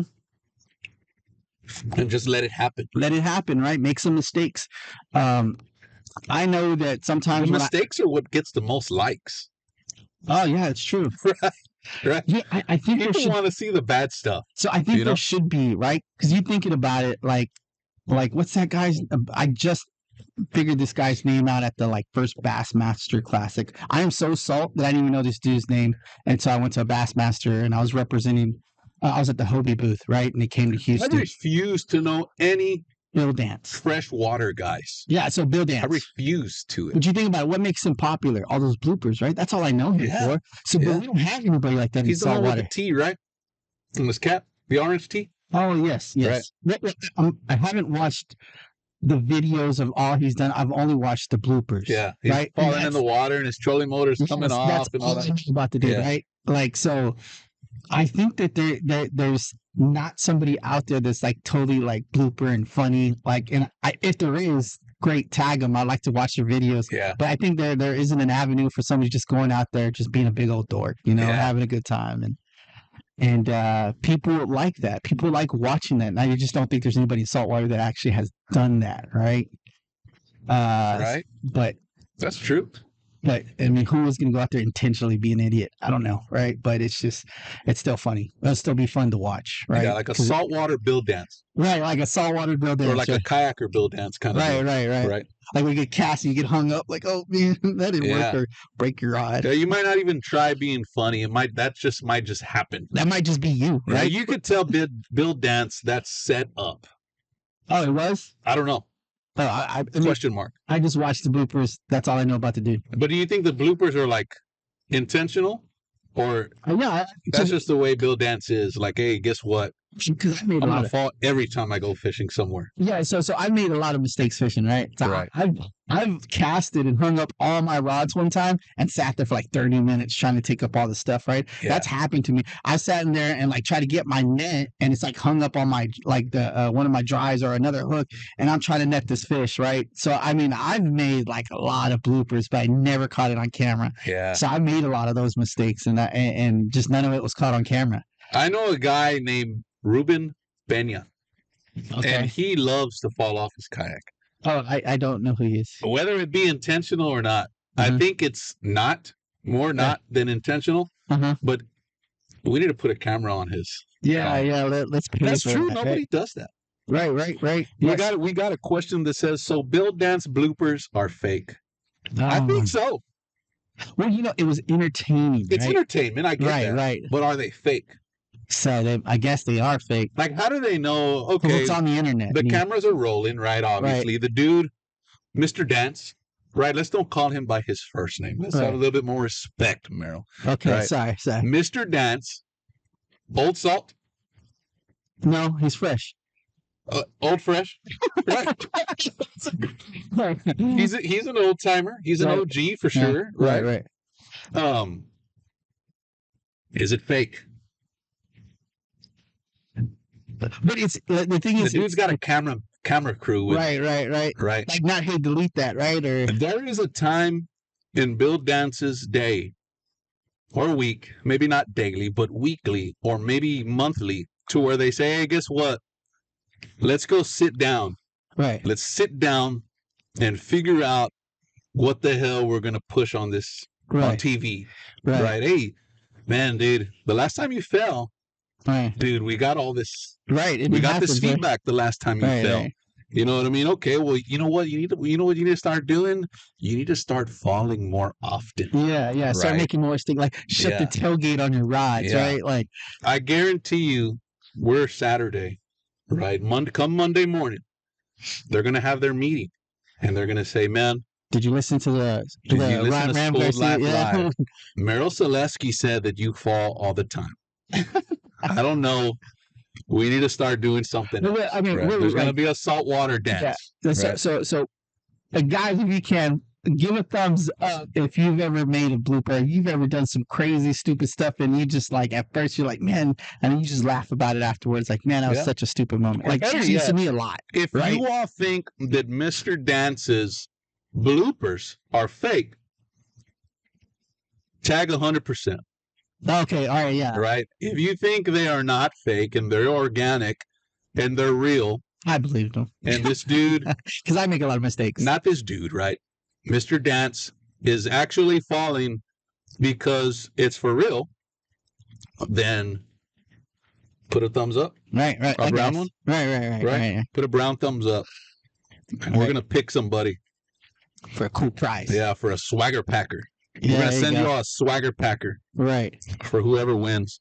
I'm not sure how we're gonna win, but somebody is winning something. Right. Let's throw a shout out. Let's throw a shout out to the. We got one white thumbs up. That doesn't count. We got one brown thumbs up. So the brown thumbs up was that they think it's real, right? No, I kind of said if you made bloopers, right, give us a thumbs up. Oh, okay. So I don't know. It could either be that one I don't or even that know one. that they even know what they're even guessing for, right? Right? Just put a thumbs up. Yeah, just put a thumbs up. Yeah. If you all know who Bill Dance is, right? That's a good one, right? Let's throw a shout out to the Merriel Solesky sponsors and team. Yeah. So forgive me if I forget, right? Just say all of them. All of them, right? All of them. And it takes a production to do what you do, right?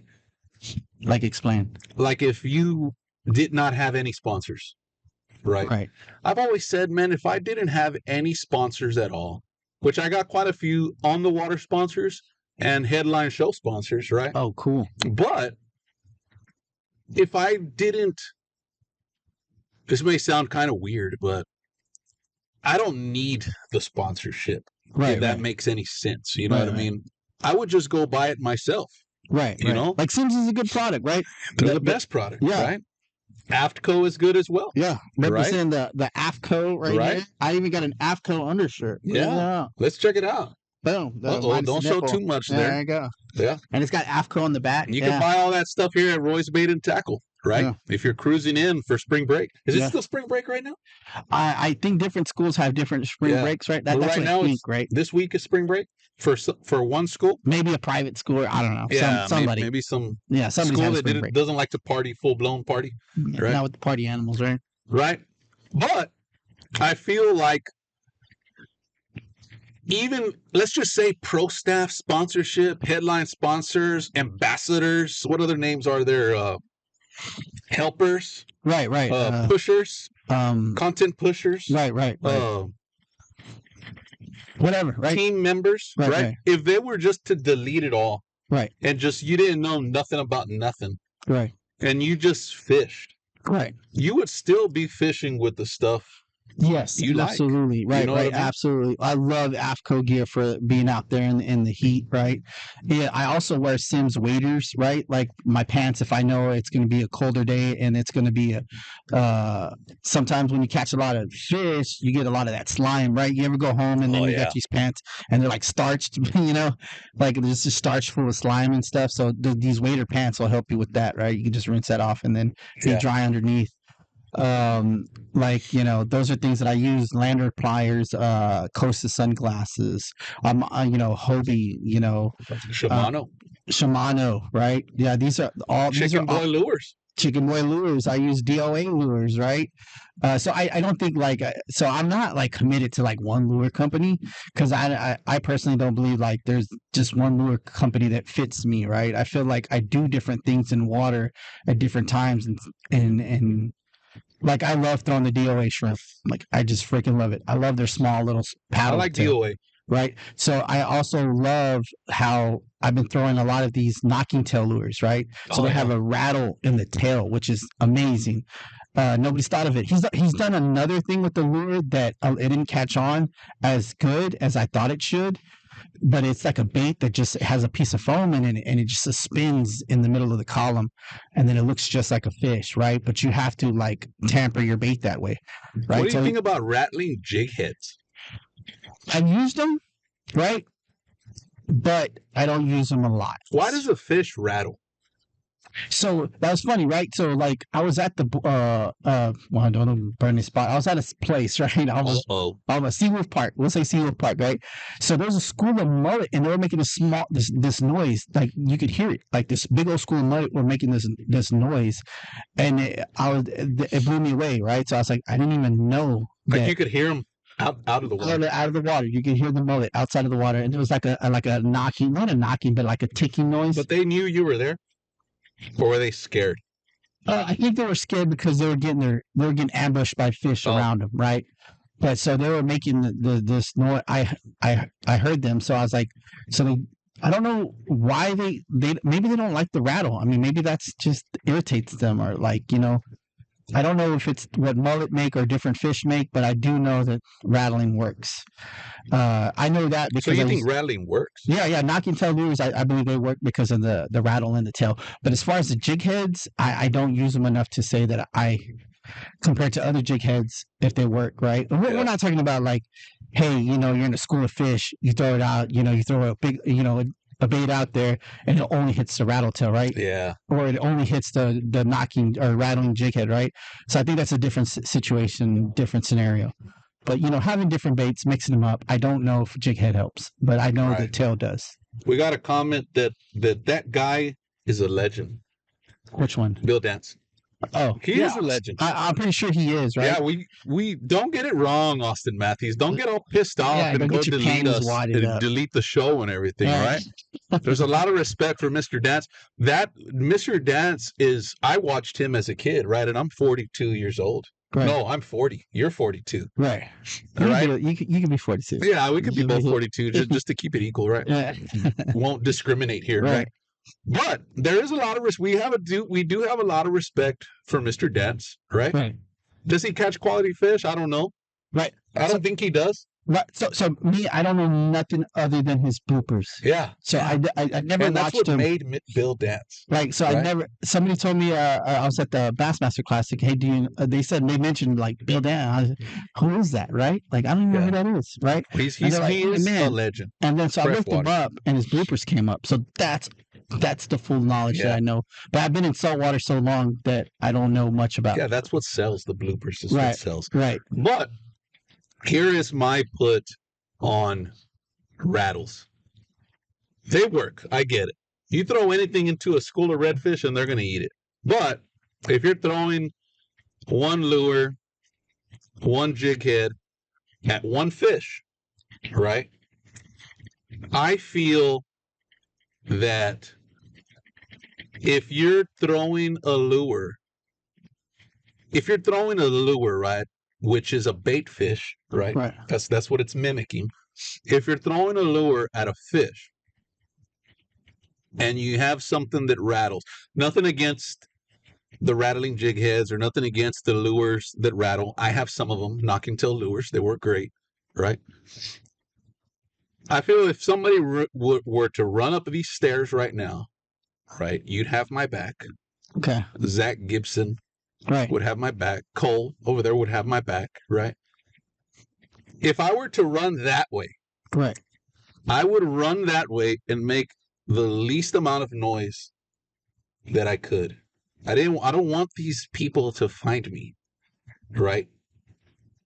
Till they got through you all, right? Then I'd be out the door, right? I'm just kidding. Yeah, okay. But I'd want to make the least amount of noise as possible. I get the rattle. I want to get the fish's attention. Right. I want to get the fish attention. I want you to see me over here. But most of the time, if you're sight casting, you're going to put the bait in front of the fish. Right. Right? Right. I mean, I don't know. Right. So I'm not a bait fish. Right. If I was a fish, I'd be a big ass redfish. Right. Like a bean one. Oh, okay. There you go. Like the one that everybody wants to catch. Right. The salty brown one. Yeah, like the ones that are like, dude, with a blue tail. Where the hell did this redfish come from? Beautiful blue tail on it. There you go. Yeah. So it's probably got a CCA tag on it, probably $1 million redfish. Yeah, and you only got half a speck, barely tail, right? Yeah. Not a whole one. It's got like a smiley face it's on heart, the tail. The heart yeah, one, it's a heart shape. It's got Spooled Life. If you look real closely with a magnifying glass, it's got Spooled Life live logo on it. Nice. That you're a really fancy redfish there. I'm telling you, one of a kind. And then you probably had the devil eyes too, right? Oh yeah, it'd be like the zombie one. Right? Yeah, big old neck on. You can't even see. Been a big current your whole life. Yeah, you're just seeing everything just out of knowledge. Right. That's cool. I forgot what the question was, man. There you go. We're talking about the rattles. Oh, do I think it's always necessary? Was that what you're getting to? Sometimes it scares fish. Yeah, definitely. Right. Spooky fish. Oh, that's right. I don't even think that even casting in front of some fish works. I think sometimes casting at an angle coming through a strike zone might be more there's not like one size fits all, like one technique. Like you see a redfish, you throw it right at his nose, he eats it every time. I think sometimes you have to bring it across him, or like you more have naturally. to, yeah, or you have to be in a certain area, right? Like he doesn't really swing to his left or right, or whatever. Like, but he does like swing to his left more often, right? So casting a bait, watching what the fish does, you have to figure it out, right? So I don't think one size fits all. I don't think a rattle. I don't want to say that rattles always work, right? I think there's a time and place for them, but they work often. I wouldn't say all the time, though. Yeah. Right. I think sometimes the noise will sure. scare them, right? I think so. Well, that's my opinion too. Right. Yeah. Depending on the depth, I guess. Depth has a big deal. I've thrown those rattle tails in deep water, and they work. Yeah. Do you think if I'm fishing in inches, 4 inches, right, 3 inches, right, or if I'm fishing in 10 feet, is there a different frequency of rattle? I don't know, man. That's a damn question. No, I don't know the answer to that question. That's a good question for Mr. What's his name? Michael. Michael what? I don't make me butcher his last name. It's a unique. He has a unique last name. Yes, that's a good question, man. That Orsic or something like that. Yeah, right. We're gonna go with that Orsic, Michael Orsic, with the rattling tails. Right, because that's just like color, right? Color changes in depth. Yes. Right, like so certain colors last longer in deep water, right? Because I mean, at least for our vision, right? I mean, we don't got fish eyes, so I don't know what the hell they're seeing. But I know some lures, they work pretty good at certain colors in deep water. Because they can see, right? Right. They got different sight than us, that's for sure. Can fish see? Can fish see? Some of them, right? I don't know. I've caught some without eyes. I mean, I might be wrong if they could see. They obviously have eyes, right? Right. No, so I've caught a flounder, right? They have a lateral line. Right. To detect vibrations and all that stuff. So I've actually caught a flounder where he had no eyes. Like his eyes were messed up. He was still eating. And he was still eating. There you go. I don't get it. Right. I've caught a redfish where one of his eyes was shut. He was just closing his eye. Well, like that. Yeah, so I mean, I've caught some weird fish, right? We got some weird fish in Galveston. You got, two-headed. Man, there's no way a fish can see in Galveston waters. I don't know how they do it, man. I guess they could use the lateral line, detect vibrations in the water. Right. Definitely. Man, to swallow a hook this big, right? That's pretty damn good, right? Right. They say if you lose your eyesight as humans, your other senses increase, right? I don't know. That could be the case, right? Yeah. Maybe if a fish loses his eyesight, you start relying his more lateral on line senses, increases. Right? I don't know, but that's weird, man. Yeah, it's weird stuff. Definitely. I guess whatever helps, whatever is at your arsenal, right? Yeah, whatever. If you feel that lure is good and you use it and you catch, stick with it, right? Yeah. Why not? If there was one thing that you could tell the people that are listening right now, as far as they want to be in Merriel Solesky's spot, right? They want to come up these stairs right here and they want to say, hey, Merriel, you're going to stop what you're doing and I'm going to jump in. Okay. And I'm going to have all your sponsors and I'm going to be so famous. I wouldn't go as far and I'm going to take pictures in front of the Selena statue. Oh, yeah. And I'm going to go ride the boats at the T-heads. And I'm only going to stay at the Omni Hotel when I travel. And what else? Oh, then I'm going to eat at the steakhouse at the top. What is that called? The Republic of Texas. There you go. Mm-hmm. And I'm only going to eat there. Right. And when I walk in the Trade Center, all the music's going to stop. Right. And they're going to bring me a beer from right there to the right. Yeah, and then the corn, right? My corn's going to be perfcally cooked every time. Right there, right? Yeah. You don't know nothing about that, Solesky, right? What piece of advice would you give the upcoming anglers that are trying? Because it's super hard right now. Right. So, what piece of advice would you give them? Right. This doesn't sound cliche, but I really do believe it. Right. Be yourself. Right. Don't try to be anything you're not. Don't care what other people say. Don't sit there and dwell on what other people think or say about you, or try to overthink what you're doing. Right. Just be yourself. Be on the water. Be who you are. If you're only fishing once a week, then be that person. If you're fishing twice a week, or you've been 5 times a week, or you're fishing every day, right? Just be who you are. Because I think people like people that are themselves and not trying to be something that they're not, right? I think some people can sense that and feel that. And when you're more of your own character, I think people like who you are when you're your own character. That I think for me, right, that's just my advice, right? I'm not saying what I'm saying is right and whatever you're doing is wrong. That's just my advice. Just be yourself and don't dwell on what other people think or say about you. You know who you are. You know who you are in your heart, and just be a good person. And don't burn no bridges, right? Don't sit there and do negative things. There's a lot of hidden stuff, right, that I learned from the old salts is like, don't burn any bridges. That where people are trying to help you out, right? So just be positive, be good, think about other people, be courteous, right? That's actually who I am. I don't know if that's who you are, right? But I always think about other people and other anglers. I always clean up fishing spots if I can. If somebody's fishing in an area, I don't fish on top of them. I fish away from them, and that's just who I am as a person, right? So, but just be yourself, I guess. I don't want to get too carried away, but be yourself. Right. You don't want to start making everybody start crying. Right. Hey, it's tough, man. Right. To be on a team that is dedicated, right? Team. You call it a pro staff. Hobie team? Like to be on the Hobie team? Maybe. Right. I've been on the Hobie team in 2015. Since 2015? Yeah. What did they give you day one? Passion. No, I'm just kidding. No, I'm just kidding. So, like, I've always wanted to be in a Hobie kayak, like, since they first came out with their pedal kayak, like, and, they just improved it over the years.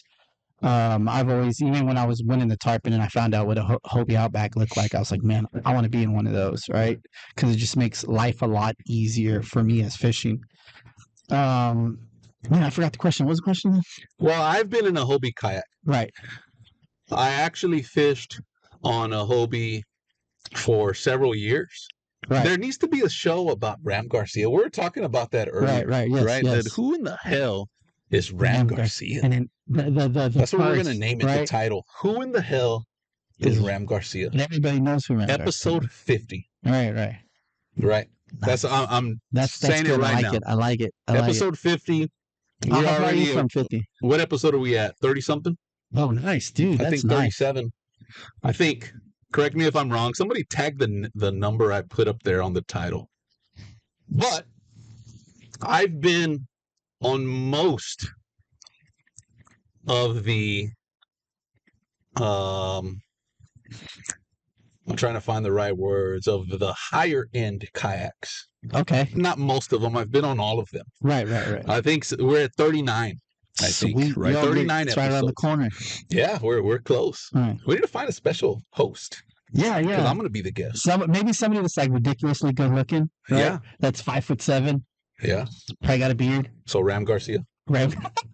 I don't know if we could to do some we would AI. Love to have you. Like, we'd love to have you on our show, man. I mean, I would love to be on your show. Yeah. Well, I'm a viewer. Right. So I've learned something from your show. I'm sure some of the show. other guys on the show are viewers as well. Right. So I always try to learn stuff from people, right? What I've learned is your setup is so well set up. I wish I had another beer is what I wish I had. Oh, man. You can have some of my tea. Right, there you go. No, I like your setup. Like, you know what I mean? That makes me want to have a better setup, because my setup is just a laptop with a camera, right? And then we're just live. So I'm definitely going to get something a little bit better, right? And then, just for you. So to grow. Be like, I learned this we all want to from grow. Ram Garcia, right? Yeah. And there's going to be things that I take from y'all's show that I'm like, dude, I want to do this. You know what I mean? Right. Growing. Helping each other grow. Right. But don't change the subject. So I've been on most of the big name kayaks. Right. I was on a Hobie kayak. Right. And we don't discriminate here, guys. Yeah. You won't find a Hobie kayak here at Roy's Bait and Tackle. Right. It's like Merrill said earlier today. There's kayaks that you have this, and there's other kayaks that have that. There's not a kayak that you're going to have everything you want. One size fits all. Exactly, right. There was times those Hobie kayaks have the Mirage drive, right? We have a kayak here at Roy's Bait and Tackle called the Lightning, kayak that has a similar drive, right? Or there's the propel blade. Yeah, like Slayer, like old school Slayer. Oh, Right. they still have them, right? Slayers, yeah. Yeah, the Slayers are still around. The Jackson kayaks have the Propeller too. propellish. What Yeah. do you call that? A blade? It also comes with the matching hat with the propeller, right? In rainbow colors. No, they don't. I don't They think don't I've do ever those away seen no more? anything like that. I think No. that's more of your freshwater, Houston, Galveston Oh, area okay, all right. side of Spin the things, propeller. right? But when you are at a shallow point in water, not so to speak 30 to 40 feet of water, right? But if you're in a shallow water, which is the water that I fish mostly, and you have to jump off the kayak to move, Right. you're going to be dragging against the propulsion system. And nothing bad about Hobie kayaks, right? Right. Obviously, I like to give a defensive answer, but go ahead. you get mad, right? Right. It's okay. I don't get mad. I give advice, right? I give guidance. You don't have to take my word for it. Right. You go buy one. Right. Then you could sell it at the end of the year and get into something Ram Garcia. Yeah, Hobie holds a lot of value, right? There's a lot of them. There's a lot of them that hold value, right? If you could sell yours before everybody else does, yes. Right. But if everybody else is before you, then you're going to be holding yours for a long time. Are you in that situation? No, I sold mine years ago. Okay. I have a Jackson kayak. Let's get into the kayak selection, right? Right. And we're not saying all this to disrespect anybody or disrespect kayak brands. You know, there's, like I said earlier, cruising to the shop, right? We have, right now, I'm seeing Beefy. Beefy is in the house, you know, Zach Gibson, Cole. They could all help you in a kayak selection for the water type that you all fish, right? If you're fishing deep water, maybe the fin type, right, is better. Do y'all have fins here? Yeah, we got fin type kayaks here. If you're fishing shallow water, maybe the propulsion kayaks are better for you, or maybe no drive at all. Right, maybe is better, right? Or maybe slap on a Torpedo motor on there, right? Go. Slap on a 3 horsepower motor. If you want to go fast, maybe get a slimmer kayak, right? They don't make all these damn kayaks for nothing. Right. You know, they want to make money. They're all good. Right. It just depends on what exactly. style of kayaking you want to do, right? So, so hypothetically, right, if you were in a Hobie kayak, I got to defend this comment, right? Doubt it. But go ahead. So, you're not going to believe this, but the drive actually comes up, right? So, all you got to do is clip those things, pull up your drive, drop your plug in. When you drop your plug in... Oh, you got to pull the whole drive out. Right, pull it out. Right, so I pulled it. So, a good spot right here, the islands we have, like, not too far from here, like the spotted islands, it gets real shallow, right, to the islands, and you get to see redfish schooling around these islands. And we see the redfish, right? What I did when I was here is I pulled my drive out, dropped my plug, and then I used my paddle to push me closer and closer. So I was able to get in like one. Like a push pull? Yeah, like a push pull. So I used my paddle to help push me. I mean, obviously I'm not putting enough force where I could possibly break it, but just enough to learn how to push just right to get on top of those redfish, sight cast them. But yeah, that's one of the strategies you can use. Some people think like just because you put a drive in a kayak that you can't pick it up or lift it out. And you can, right? So you just got to learn how to adjust to a certain situation. Adapt, right? That seems kind of like a nuisance to me. Is taking the whole drive out. Yeah, right. I mean, I don't know. Right? I mean, for me, I guess I'm used to it. Yeah. So, and then that was just something like a situation where like that he was in that I had overcame that issue that was a problem for me, right? Like I couldn't get in certain water, even though you could kick up the fins and flutter kick, right? You're then still against the bow. Right. So you're still in a situation where maybe you can't get into like 3 inches of water or 4 inches of water. But if you totally take that drive out and drop your plug in there, that will help. How do you take it out once you're in those 3 inches of water? Huh? How do you take it out? So like if I know the spot, right, and I know what if you don't? See, well, that's a different situation. So I usually typically, if I'm in a certain area, I would adjust, right? So if I don't know this area and I knew I was just in deep water, right, and I'm coming up shallow and I know that it's tapering off, I would stop myself, go backwards, flutter kick backwards, pull my drive up, drop in the plug, and then I'd go in the shallow area. If I get deep again, I just drop my plug. I mean, I pull out my plug and drop my trog. By then, all the fish are gone. Drop it hard too. Viking, Richard Rojas says Viking is all you need. Well, good for Richard Rojas. Viking's a good kayak. Yeah. No, what's his name? Does that right? He calls himself Professor Salt, or he's on a Viking and a Stealth. Right. Kayaks. Right, Glenn, right? Glenn Madden.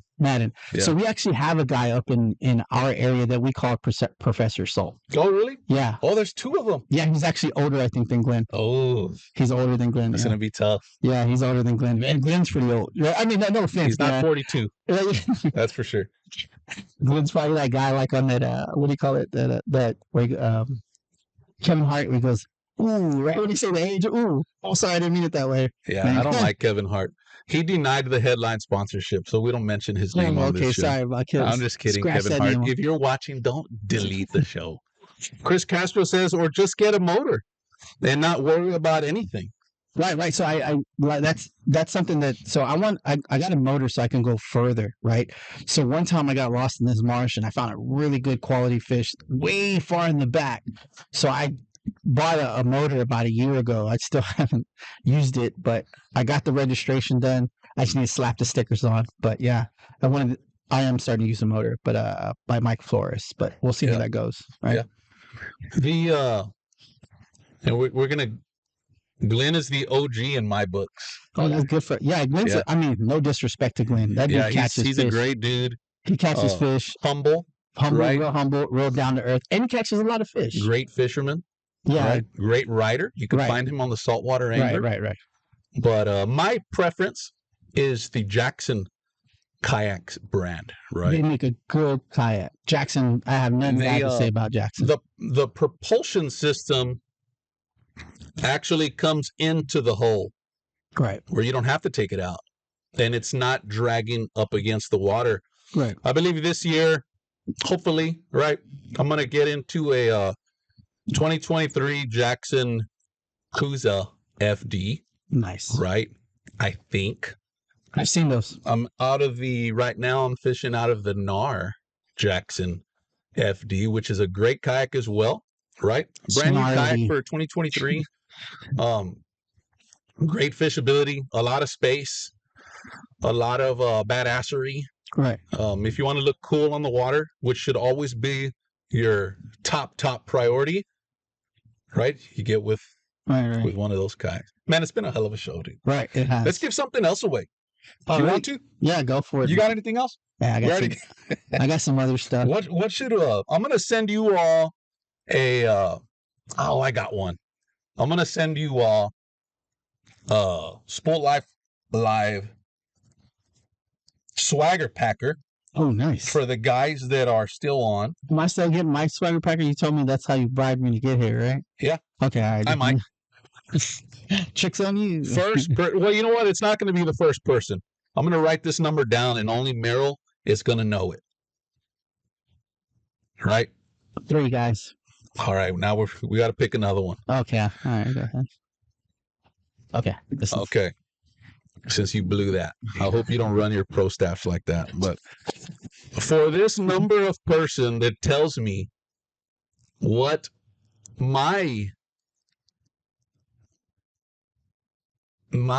preferred kayak is, I'm gonna send you a Spooled Life Live swagger packer. Cool. Right. First person to tell me that. And y'all gotta know. So I actually have a lot of friends that are on the Jackson team, right? So a lot of these guys fish tournaments as well, alongside some of these Hobie guys. There you go. Edwin Vitalis. What was the answer anyway? I thought, what was this number for? Oh yeah, you're right. Sorry, Edwin.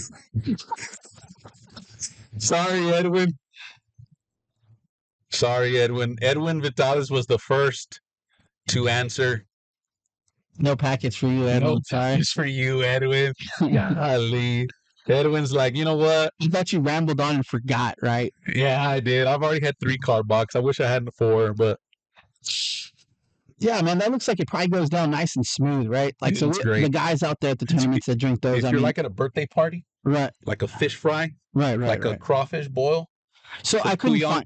Couyon Cookers. I couldn't find them, right? So they only sell cookers or they sell crawfish? Couyon Cookers is owned by Poco Cedillo. And what he does is sell Actually, got that. live Uh-huh. and sells cooked. Where's he at? He's fixing to be in the Cal Allen area. Okay. It's opens. We have a winner. All right. And I knew it was going to be him. Let Austin me get this info for you all because it's a big deal, dude. Yeah, so I was trying to look for the crawfish. I ended up eating Bill Miller's. Opening day, March 31st. Sweet. Days and hours, Friday through Sunday, 3 p.m. to 9 p.m. or till sold out. These will be cooked. Nice. Right? You can find them at Couyon Cookers. Man, say that 5 times. I didn't know that's what he called it, right? So that guy's actually a friend, friends with me on Facebook, and I've seen some of his boils. They look pretty good. He's a kayaker. Oh, really? Yeah. Oh, cool. Kayaker, tournament angler. I would love to eat there, man. Once he gets home, I'll probably be there for the grand opening. All around, great people. Hey, we've been on for an hour and 50 minutes. Dude, and I feel like told me. You warned me. Yeah, and then there's a lot of these questions we didn't really ask. We're gonna have to have a part 2. Jesus. You warned me and you said, dude, I can talk for hours. Yes. And I'm and it'll go by fast. Now. Let's see who won. All right, we got Edwin Vitales as number 1. Chris Castro as number 2.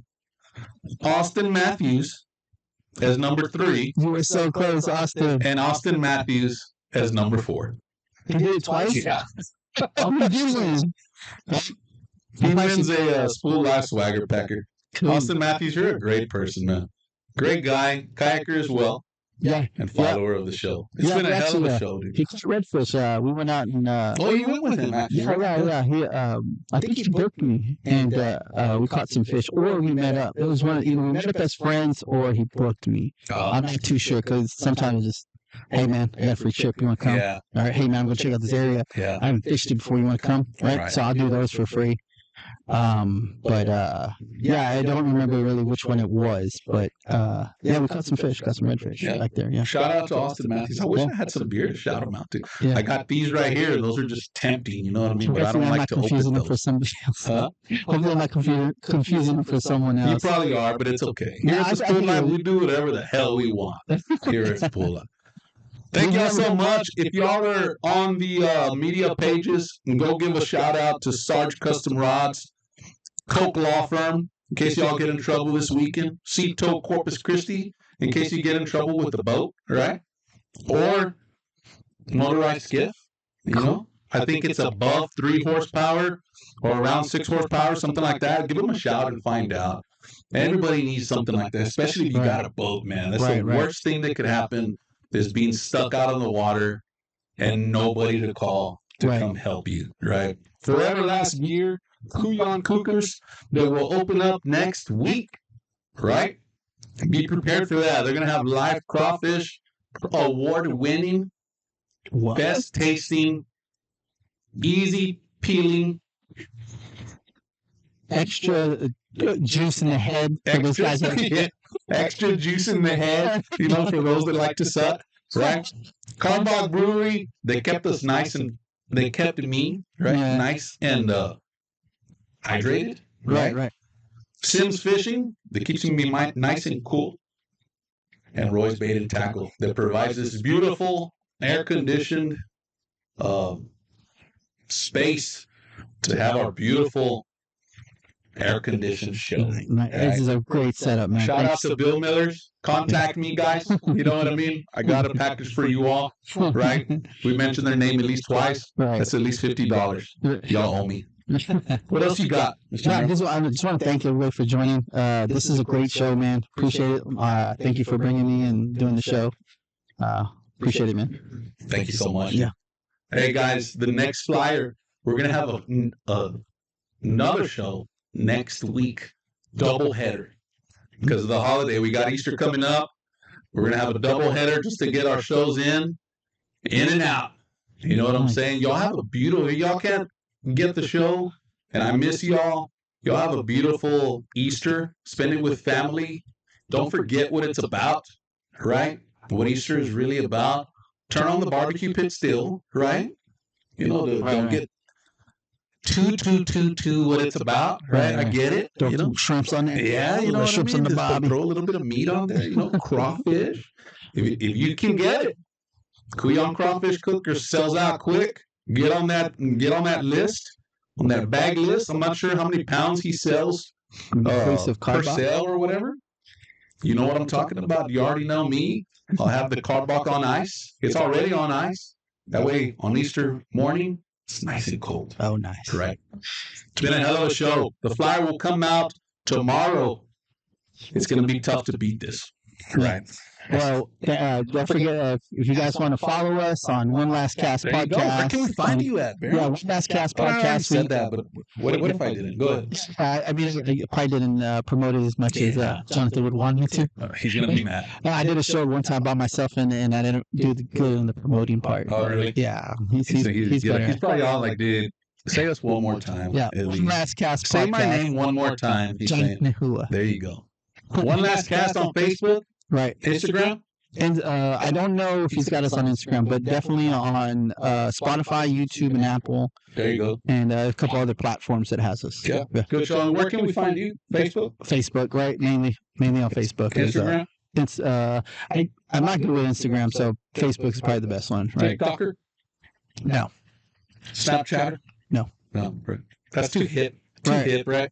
That's for all I the. think I'm still old fashioned. I'm like still old, like the old beat up car. Yeah, you're not a millennial. No, I'm not, right? Right. Those guys are doing good, crazy stuff. Yeah, they're making millions off that stuff, Yeah, and right. we're over here just on Facebook.